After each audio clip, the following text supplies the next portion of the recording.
So I've got Island of the Blue Dolphins here for you, ready to go. You can see we're starting on chapter 27. If you didn't watch yesterday's chapters, watch those first, then come back and watch these. We're going to read the last three chapters of Island of the Blue Dolphins. 27's a little bit long, 28 and 29 are both short. So I'm just going to kind of cruise through here. Um, Read with me. Chapter 27. After the fierce storms of winter came many days when the wind did not blow.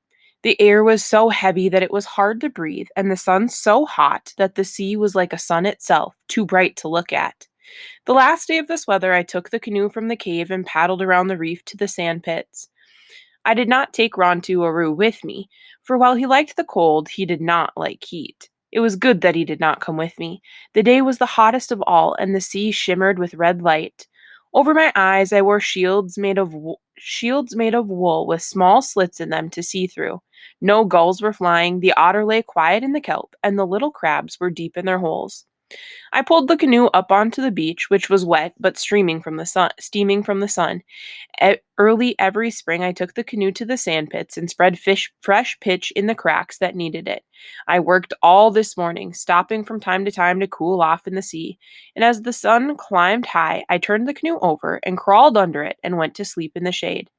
I had not slept long when I was suddenly awakened by what I thought was thunder, but upon looking out from my shelter, I saw that there were no clouds in the sky, yet the rumbling sound kept on.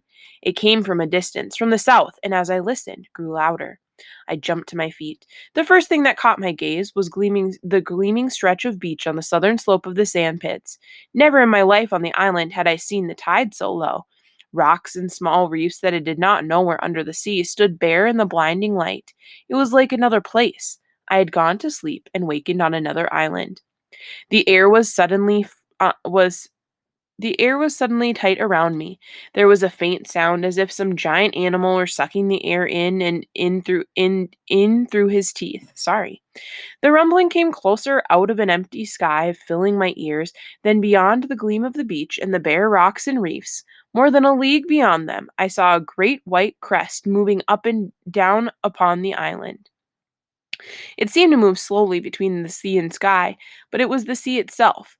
I tore off the shields I wore over my eyes, and in terror I ran along the sand spit. I ran and stumbled and got up and ran again.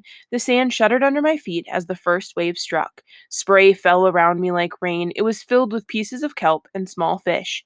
By following the curve of the sand pits, I could reach the cove and the trail that led to the mesa, but there was no time for this. Water was already rushing around my knees, pulling from every direction. The cliff rose in front of me, and though the rocks were slippery with sea moss, I found a hold for a hand and a foot.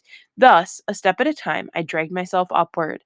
The crest of the wave passed under me and roared on towards Coral Cove. For a time there was no sound. Then the sea began to seek its old place, running backward in long, foaming currents. Before it could do so, another great wave moved out of the south. Perhaps it would be even bigger than the first one. I looked up. The cliff rose straight above me. I could climb no further. I stood facing the rock with my feet on a narrow ledge and one hand thrust deep into a crack. Over my shoulder I could see the wave coming. It did not come fast, for the other wave was still running out. For a while I thought that it would not come at all because the two suddenly met beyond the sand spits.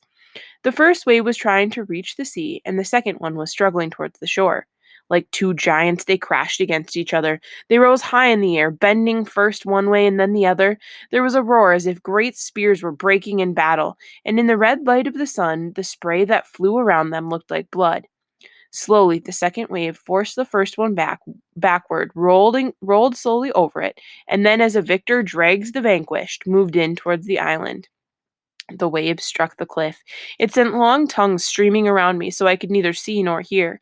The tongues of water licked into all the crevices, dragged at my hand and at my bare feet, gripping the ledge. They rose high above me along the face of the rock, up, and then spent themselves against the sky and fell back, hissing past me to join the water, rushing on towards the cove.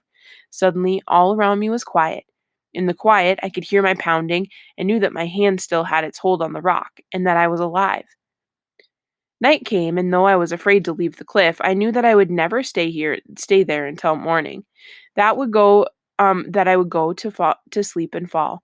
Neither could I find my way home, so I climbed down from the ledge and crouched at the foot of the cliff. Dawn was windless and hot. The sand pits were strewn with hills of kelp. Dead fish and lobsters and pink crabs lay everywhere, and two small whales were stranded against the rock walls of the cove. Far up the trail that led to the mesa, I found things from the sea. Rontu was waiting at the fence. When I crawled under it, he jumped upon me and followed me around, never letting me out of his sight. I was glad to be home on the high headland where the waves had not come. I'd been gone only from one sun to the next, yet it was like many suns, like the time I had gone away in the canoe. Most of the day I slept, but I had many dreams, and when I awoke, everything around me was strange. The sea made no sounds on the shore, the gulls were quiet. The earth seemed to be holding its breath as though it were waiting for something terrible to happen. At dusk, I was coming back from the spring with a basket of water on my shoulder. Walking along the cliff with Rontuaru everywhere, the ocean was smooth and yellow, and it lay against the island as if it were very tired. The gulls were still quiet, perched on their rocky nests. Slowly, the earth began to move. It moved away from my feet, and for a moment, I seemed to be standing in the air. Water tipped out of the basket and trickled over my face. Then the basket fell to the ground. Not knowing what I did, thinking foolishly that another wave was upon me, I began to run. But it was a wave of earth, and it rippled under me along the cliff. As I ran, another wave overtook me. Looking back, I saw many of them coming out of the south like waves in the sea. The next thing I remember, I was lying on the ground, and Rontu Anu was standing beside me, and they were both trying to get to our feet. Then they were running again towards the headland, towards a house that kept moving off in the distance. The opening under the fence had caved in, and I had to pull the rocks away before we could crawl through. Night came, but the earth still rose and fell like a great animal breathing. I could hear rocks tumbling from the cliff falling down into the sea. All night, as we lay there in the house, the earth trembled and rocks fell, yet not the big one on the headland, which would have fallen if those who make the world shake had really been angry with us.